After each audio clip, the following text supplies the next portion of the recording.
ya se están levantando banderas. Realmente estas compañías están haciendo dos reclamos que son falsos. En primer lugar, ellos dicen que la carne de laboratorio es la única forma de abastecer las demandas de carne y proteger el ambiente.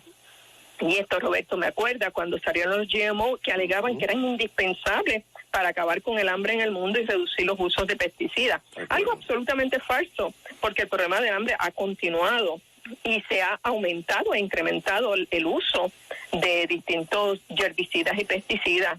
Y lo que realmente ha ocurrido es que se han elevado las ventas y las ganancias de estas compañías.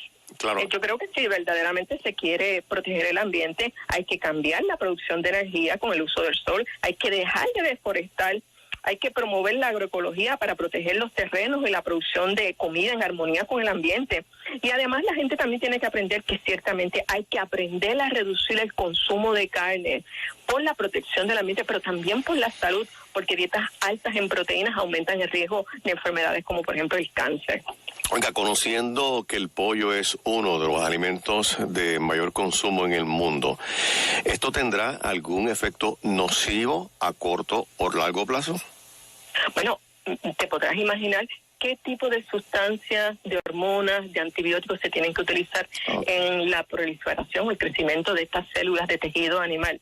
Teníamos una preocupación con las aves, en particular con el pollo, porque se le daban hormonas para aumentar el crecimiento de estos animales. Y esas hormonas pasaban a la sangre de nuestros niños y podían promover un crecimiento a destiempo, un crecimiento, ¿verdad?, un desarrollo acelerado, por ejemplo, la menarquia. Así que si estábamos ya preocupados con las hormonas que se le añadían a los pollos, ¿verdad? ¿Cómo vamos a estar preocupados ahora que no solamente tal vez son hormonas, sino son antibióticos y muchas otras sustancias?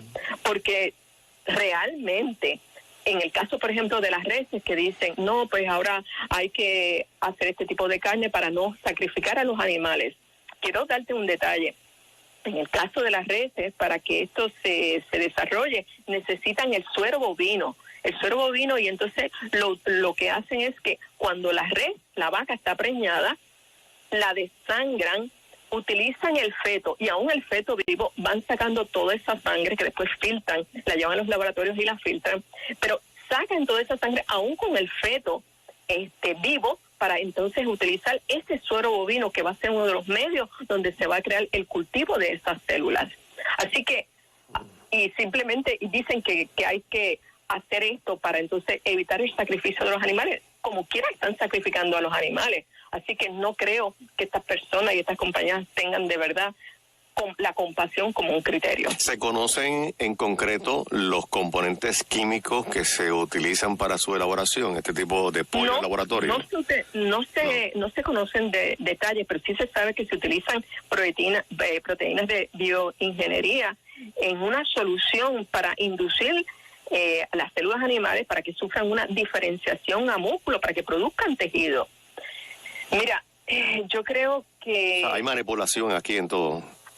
Por supuesto, sí. Y se utilizan proteínas de bioingeniería, o sea que son alimentos GMO, tenemos que reconocerlo como tal, no van a estar etiquetados, lo que presenta otro problema adicional, ya que si las personas no desean utilizarlo, pues no tienen forma en realidad de identificarlo. Yo creo que también este tipo de acción plantea un problema de control en la producción de alimentos y en la cadena de distribución. Mira esto, para el 1913 las semillas de maíz que no estaban modificadas en ese momento, el 95%, mejor dicho, para el 1913 el 100% de las semillas estaban en manos de los agricultores.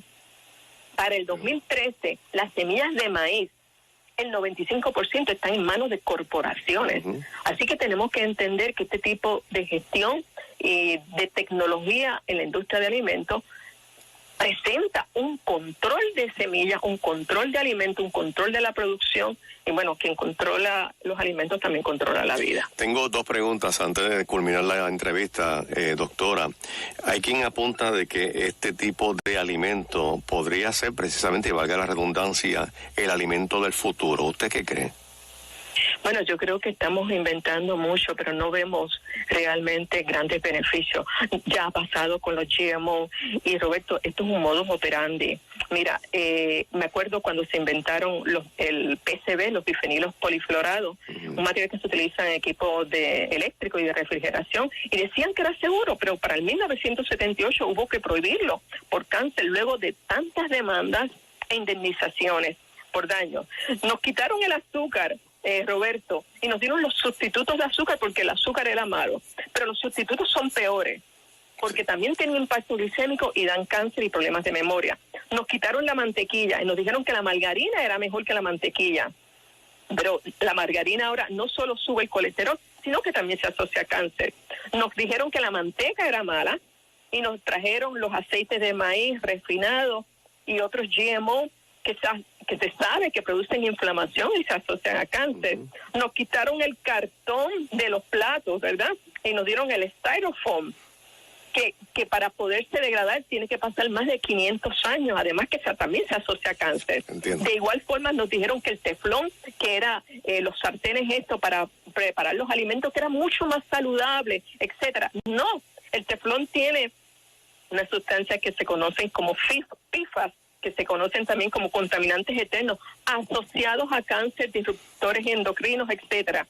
Y finalmente nos dijeron que los GMO eran necesarios, y ahora lo que tenemos es un problema de hambre en el mundo, y ha habido un aumento en el cáncer, el autismo y el Alzheimer. Yo creo que ahora va a pasar lo mismo. Ya no tenemos tiempo, solamente la última pregunta rapidito. ¿Esto está obligado a anunciar este tipo de componentes en la venta y en el etiquetado del producto? No va a estar obligado, tampoco va a haber rotulación. Y lo más que preocupa es que no se va a requerir estudios de larga duración para ver cuáles son los efectos en el consumo humano. Bueno, doctora Vilma Calderón, nutricionista, como siempre, no hay tiempo para muchísimas gracias. Bueno, al compañero Roberto de Radio Universidad y la doctora Vilma Calderón, nutricionista, extraordinario el trabajo, estas preguntas ahí al hígado, puntuales, ¿no? En el tema. Y las autoridades pretenden, y figuras muchas veces de la televisión pretenden, Fernán Moraima, que confiemos en el gobierno y en sus instituciones. No se puede. Mira la madeja con que ella termina de cosas que nos dijeron que ahora sabemos que son falsas y vinieron del gobierno. No, es que la manteca te sube el colesterol, no puedes seguir cocinando con manteca. Entonces vinieron los aceites que son verdaderamente dañinos, y la manteca se ha probado de que es lo mejor que el cuerpo humano asimila como, ¿verdad? Como natural, por decirlo de esa manera. Y toda la ristra de cosas que ella menciona. Mantequilla, margarina, el cartón, hasta el cartón mencionó. Exactamente. El plástico, sí. El plástico. No, ¿En quién vamos entonces a creer? O sea, digo este comentario con el mayor de los respetos, y esto no es antidemocrático. Estamos viviendo un tiempo en que las influencias de grandes corporaciones, intereses económicos que operan en las estructuras de gobierno y sus agencias, establecen cosas que al final terminan perjudicándonos a nosotros, y tenemos que tener esa lupa. Así que aquellos defensores a ultranza de que cada cosa que dice FDA, USDA, fíjate que ella menciona que una legislación del 1947, conocida como GRAF, es la que permite que los laboratorios ahora produzcan esta carne de laboratorio sin estudios, sin saber si es nutritiva, sin saber si nos conviene. Ella pone en duda que hasta pueda modificar genéticamente nuestro DNA. Wow. Ella, la nutricionista, Vilma Calderón. Lo dijo ella, sí. Entonces, esta premisa, ¿y en quién vamos a confiar?